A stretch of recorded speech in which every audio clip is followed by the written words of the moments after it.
নমস্কার, জয় বাবা ভূতনাথ। আজকে অপদেবতার আত্মা নিয়ে বলছিলাম, একটু ভোলানাথের কথা বলি। যেহেতু উনি আমার গুরু মহারাজ, যে খুব একটা বেশি নাম করি না, ওনার দর্শনও পেয়েছি। অপূর্ব তাকে দেখতে, খুব সুন্দর, সাক্ষাৎ শিব, যিনি বেলগাছে থাকেন। আমি নামটা বলি না, কিন্তু বলতে কোনো কোনো ক্ষেত্রে হয়। বেলগাছে যিনি থাকেন সাক্ষাৎ মহাদেব, তিনি হচ্ছে ব্রহ্মদৈত্য। তিনি কিন্তু সকলের পূজারী, আর তিনি কিন্তু সুন্দরী মহিলাকে ভীষণ ভালোবাসেন। এমনও দেখেছি, নিজের লোককে দেখেছি, পাড়ার লোককেও দেখেছি, দূরে বেড়াতে গিয়েও দেখেছি। সেই গল্পটাই আপনাদের সঙ্গে শেয়ার করব। কীরকম, আজ থেকে 17-18 বছর আগে আমি একবার ব্যাঙ্গালোর গিয়েছিলাম। তো একজন আমাদের সাথে গিয়েছিলেন ট্রেনেতে, তার সঙ্গে আমার পরিচয়। তো ভদ্রমহিলাকে দেখতে অপূর্ব, একটা গল্প কাহিনী বলছি, খুব সুন্দর দেখতে। উনি আমার দিকে খুব তাকিয়ে আছেন। মানে বিকেলের ট্রেন ছেড়েছে, ঠিক রাত্রি 9টা-10টা, তার চোখ মুখটা দেখছি অন্যরকম। উনি কিন্তু, আমি এই দিকে বসেছি, উনি আমার উল্টো দিকে বসেছেন। আমি লক্ষ্য রেখেছি উনি কিন্তু আমাকে দেখে যাচ্ছেন। রাত্রির বেলা যখন 12টা বাজে, সবাই শুয়ে পড়েছেন, আমি দেখছি উনি বসে আছেন। তো আমার একটুখানি গাটা ছমছম করে উঠল, যে ওঠাকালীন উনি আমাকে ফলো করছেন, অথচ কিছু বলতে চাইছেন না। ভদ্রমহিলাকে অপূর্ব দেখতে, খুব সুন্দর।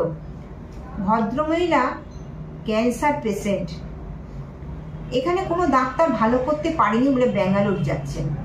তা যাই হোক, আমিও যাচ্ছি সেইখানে, শরীরের জন্যই যাচ্ছি, ডাক্তার দেখানোর জন্য। ঠিক আছে।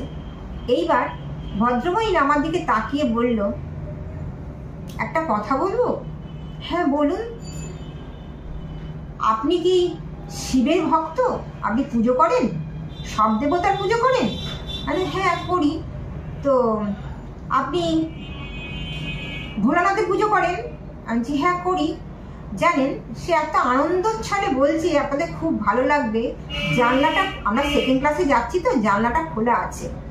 তা বলছেন উনি, আমার গায়ে কাঁটা দিচ্ছেন, সবাই শুয়ে পড়েছেন, যেহেতু আমরা লোয়ার বাতে রয়েছি তো, সেই জন্যে দুজন সামনাসামনি আছি বলে উনি বলছে, দেখছেন আমার মহাদেব জানলায় পা ঝুলিয়ে বসে আছেন।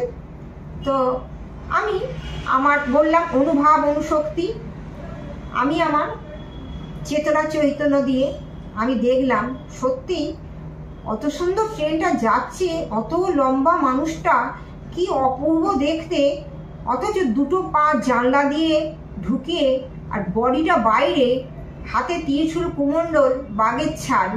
এগুলো কিন্তু অলৌকিক ব্যাপার, এগুলো গল্প নয়। আমরা জানি গল্প হলো সত্যি বলে না, কিন্তু তন্ত্র অদৃশ্য হলো সত্য। সেখানে দেখলাম অতি অবশ্যই যে ভোলানাথ ছোট্ট হয়ে ঢুকে বড় হয়ে গেল। তখনও গাটা আমার ছমছম, কিন্তু সেই বগিতে কিন্তু লাইট নিভিয়ে দিয়েছে, কিন্তু ওই যে একটা 0 পারের ল্যাম্প জ্বলছে, তাইতে কিন্তু দেখা যাচ্ছে ভোলানাথ ঢুকে গেল। তা উনি বলছেন, আমার মহাদেব এসে গেছে, আমি একটু কিন্তু শয়নে যাব। উনি মহাদেবকে নিয়ে থাকেন। খুব ভালো লাগলো, খুব ভালো লাগলো। তখন আমি বললাম, আপনি কত বছর এরকম মহাদেবকে নিয়ে আছেন?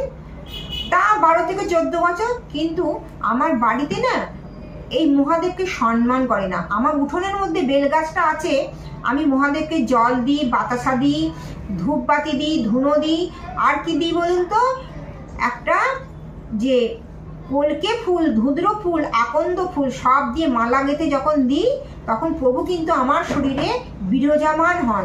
তখন আমার শরীরটা অস্থির, যে স্বামী স্ত্রী যেমন থাকেন মহাদেব আর আমি। আমার বাড়িতে এই নিয়ে মানুষ খুব অশান্তি করতো, জানেন, ন্যাটার জল দেয়া, ঝাঁটার জল দেয়া, এরকম করতো বলে আমার মহাদেব খুব রেগে যেত।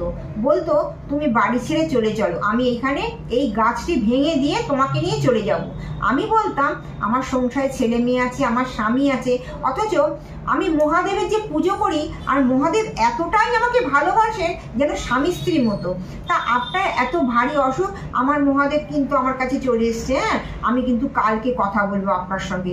আমি লাস্টে বললাম যে আপনার মহাদেব আপনার কাছে এসে গেছেন, যেহেতু তিনিও তো আমার বাবা হন, আমি ভোলানাথকে বাবা রূপে আমি জানি। তবু একটা কথা আপনার মুখ দিয়ে শ্রবণ হোক যে আমি যে অসুখটার জন্য যাচ্ছি আমি ভালো হব কি হব না।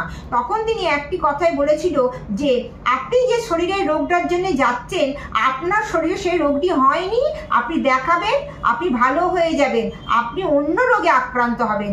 আমার ভোলানাথ এই কথাই বলেন। আমি কিন্তু আমার ভোলানাথের সঙ্গে, ভোলানাথ কিন্তু আমার মুখ দিয়ে ব্যক্ত করাচ্ছে। তাই ব্রহ্মদৈত্য যিনি বেলগাছে থাকেন, অপূর্ব তাকে দেখতে, বাঘের ছাল, আমি নিজে দর্শন করেছি। ওনাকে বলার আগে বলার পরেও আমি, যেহেতু আমি অনেক দিন ধরে তন্ত্র সাধনা করছি, আর আমি বেলগাছকে ভীষণ ভালোবাসি, ভীষণ প্রাধান্য দিই। কেন?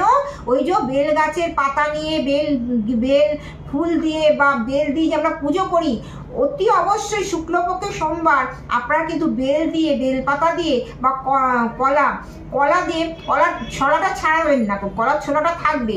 আপনারা সোমবার কালো তিল আতপ চাল দিয়ে বাবাকে পুজো করবেন, সন্তুষ্ট করবেন, দেখবেন প্রভু আপনার উপকার করবেই। তবে প্রভু কিন্তু সুন্দরের পূজারী, যিনি যাকে সুন্দর দেখতে হয়, তার দেহটা ভালো থাকবে, মনটা ভালো থাকবে, অন্যের জন্য অপকার করবে না, উপকার করবে, তিনি যে তার মধ্যে প্রভাসিত হবে, প্রভাবিত যে নদী তার মধ্যে প্রভাব বিস্তার করবে। অথচ উনি আমাকে বললেন কিন্তু আমি কিন্তু শুয়ে পড়ছি, আমার প্রভু এসে গেছেন। উনি শুয়ে পড়লেন, আমিও শুয়ে পড়লাম, রাত্রে ঘুম হলো না। ওনাকে সারা রাত্রি ফলো করলাম, উনি কি করেন, উনি যে কি করেন সেটা এখন বলবো না, পরের অনুষ্ঠানে বলবো। আপনারা কিন্তু সাবস্ক্রাইব করবেন, লাইক শেয়ার করবেন পরের অনুষ্ঠান শোনার জন্যে। ভূতনাথ যে আমি বলে ভোলানাথের কথা শোনার জন্য আপনারা অপেক্ষা করুন, পরের অনুষ্ঠানে আসছি। আজকের মতো আসি, জয় ভোলানাথ।